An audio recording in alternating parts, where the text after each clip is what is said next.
G'day, I'm Todd Price, an agronomist with Landmark Strathalbyn, and I'm here with Phil. Phil, do you want to tell us about the pasture we're standing in today? Okay, today we're standing in a Mintaro sub-clover, which was sown 3 or 4 years ago.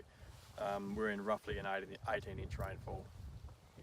Okay, so in this sub-clover pasture, what are the main weeds that give you grief? The main one that gives me grief is capeweed, that and a little bit of trouble with marshmallow as well.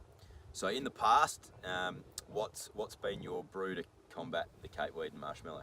Well, I've tried a few different brews over the years, but I ended up landing with Tigrex and Agritone 750 blend.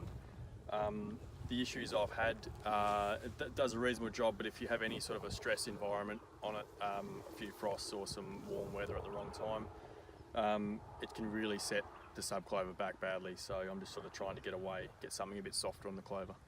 Yeah, last year it really stood out, obviously, with those dry conditions, and obviously we never had a pasture that looked anything like it does this year. So you've changed, and luckily through Nufarm we've had a chance to have a look at their new product, Thistrol Gold, and we're standing on a bit of a line here where we use the product. So do you want to explain what we used on this side? This is the Thistrol Gold side, wasn't it?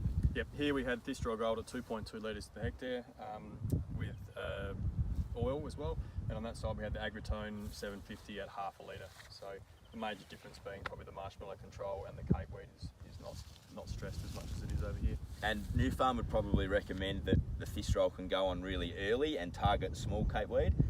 We probably got on when the capeweed was getting a little bit of size this year. Yeah, it was big enough.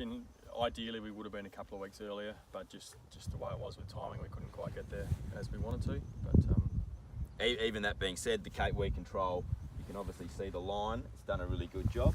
So next year you'll be confident to go really early? Yeah, look, I'll be confident to go early and probably use it across as much of it as I can, or across a lot of my country.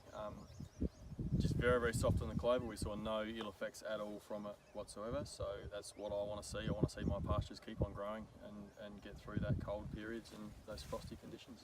Yep, so yeah, happy customer of Thistrol this year. Really didn't knock the biomass of this clover around as much as we've seen in the past, so we're looking forward to using it again next year. Thanks.